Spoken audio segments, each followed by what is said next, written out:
नमस्कार। कभी सोचा है कि इतिहास सिर्फ राजा महाराजाओं और तारीखों के लिस्ट नहीं है? नहीं, ये तो एक जासूसी कहानी की तरह है। एक ऐसी पड़ताल जिसमें हम छोटे छोटे सुरागों को जोड़कर अतीत की एक बड़ी तस्वीर बनाते हैं।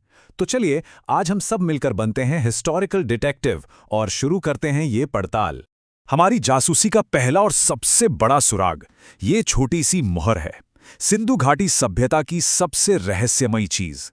इस पर एक जानवर की शानदार नक्काशी है और ऊपर हैं कुछ निशान, एक ऐसी लिखाई जिसे आज तक कोई भी, जी हां कोई भी पढ़ नहीं पाया है। ये एक बंद तिजोरी की तरह है जिसके अंदर एक पूरी की पूरी सभ्यता की कहानियां, उनके राज, सब कुछ कैद है।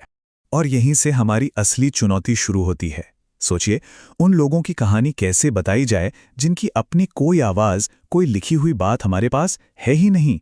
ये सवाल हमें शब्दों की दुनिया से निकालकर चीजों की दुनिया में ले जाता है, जहां हर चीज एक सुराग है।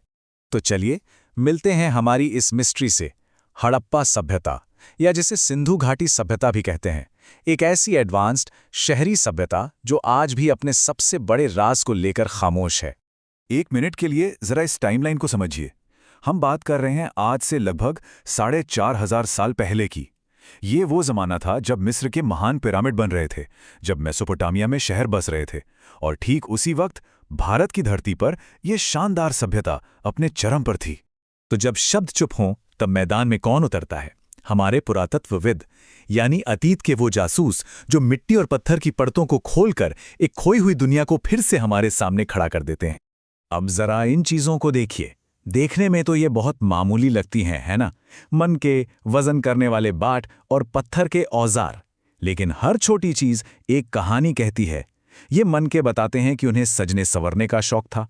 ये बाट बताते हैं कि उनका व्यापार कितना सटीक और मुनज्जम था। एक भी चीज बेकार नहीं, हर चीज एक पहेली का हिस्सा है। और ये कोई एक दो शहरों की कहानी नहीं थी। इस नक्शे को देखिए। ये सभ्यता आज के पाकिस्तान और भारत के कितने बड़े हिस्से में फैली हुई थी। ये शहरों और कस्बों का एक विशाल नेटवर्क था, एक बहुत बड़ी और संगठित दुनिया। तो इन सारे सुरागों को जोड़कर हमें क्या पता चलता है? हमें पता चलता है एक ऐसी सभ्यता के बारे में जिसके शहर ग्रिड पैटर्न पर बने थे, बिल्कुल आज के मॉडर्न शहरों की तरह, जहां कमाल के ड्रेनेज सिस्टम थे, नालियां ढकी हुई थीं। ये सब कुछ उन्होंने कैसे किया, ये आज भी हमें हैरान करता है। और ये सारी जानकारी हमें मिली है बिना एक भी शब्द पढ़े। लेकिन उनकी सोच क्या थी, उनके राजा कौन थे, उनकी कहानियां क्या थीं, ये सब अब भी खामोश था। दशकों तक इतिहासकार ऐसे ही अंधेरे में सुराग जोड़ रहे थे। लेकिन फिर हमारी इस जासूसी कहानी में एक जबरदस्त, एक सिनेमैटिक ट्विस्ट आया। एक ऐसा पल आया जब बेजान पत्थर और खंबे अचानक बोलने लगे। इस फर्क को समझिए। एक तरफ है सिंधु लिपि, एक बंद दरवाजा, और दूसरी तरफ है ब्राह्मी लिपि, वो चाबी जिसने भारतीय इतिहास के कई बंद दरवाजे हमेशा के लिए खोल दिए। हड़प्पा की आवाज तो अब भी गुम थी, लेकिन भारत के दूसरे महान साम्राज्यों की कहानियां अब गूंजने वाली थीं।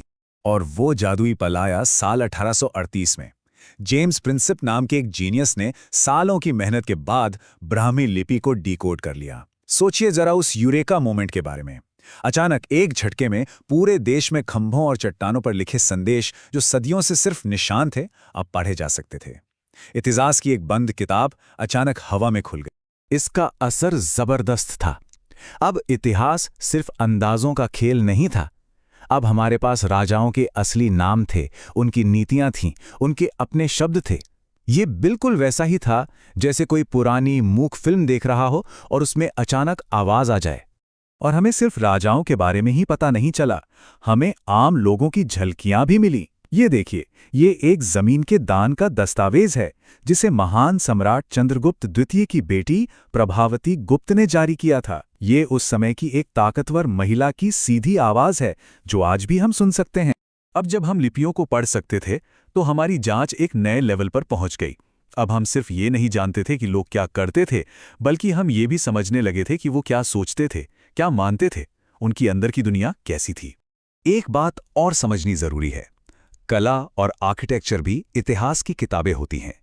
ये जो पत्थर की नक्काशी आप देख रहे हैं, ये सिर्फ सजावट नहीं है, ये कहानियां हैं, विश्वास हैं, उस समय के लोगों के विचारों की एक झलक है जो पत्थरों पर हमेशा के लिए उकेर दी गई। जैसे कि गौतम बुद्ध की ये कहानी, ये कहानी हमें सिर्फ एक व्यक्ति के बारे में नहीं बताती, ये हमें उस पूरे युग की सबसे बड़ी चिंताओं के बारे में बताती है। जीवन में दुख क्यों है, मृत्यु क्या है, और क्या इससे मुक्ति का कोई रास्ता है? ये सवाल उस दौर के समाज के दिल में थे, जो हमें इन कहानियों से पता चलते हैं। तो हमने एक लंबा सफर तय किया, खामोश खंडहरों से लेकर बोलते हुए पत्थरों तक। हमने कई राज खोले, लेकिन क्या हमारी ये जासूसी कहानी यहीं खत्म हो जाती है? बिल्कुल नहीं। और हमारी पड़ताल हमें वापस वहीं ले आती है जहां से हमने शुरुआत की थी, इसी हड़प्पाई मोहर पर। हमने बाद के भारत के बारे में बहुत कुछ सीख लिया, लेकिन भारत का सबसे पुराना रहस्य वो आज भी इस छोटे से पत्थर में कैद है। इसकी आवाज आज भी खामोश है, और ये हमें याद दिलाती है कि इतिहास में हमेशा कुछ ना कुछ खोजना बाकी रहता है। तो सबसे बड़ा सवाल यही है कि अगला सुराग कहाँ मिलेगा? क्या कोई नई खुदाई इस प्राचीन लिपि का राज खोल देगी, या फिर कोई सुराग हमारी नजरों के सामने ही है और हमें बस उसे देखने का सही नजरिया चाहिए? ये खोज आज भी जारी है, और हर नया सुराग हमारी सबसे पुरानी कहानी को पूरी तरह से बदलने की ताकत रखता है। ये केस अभी बंद नहीं हुआ है।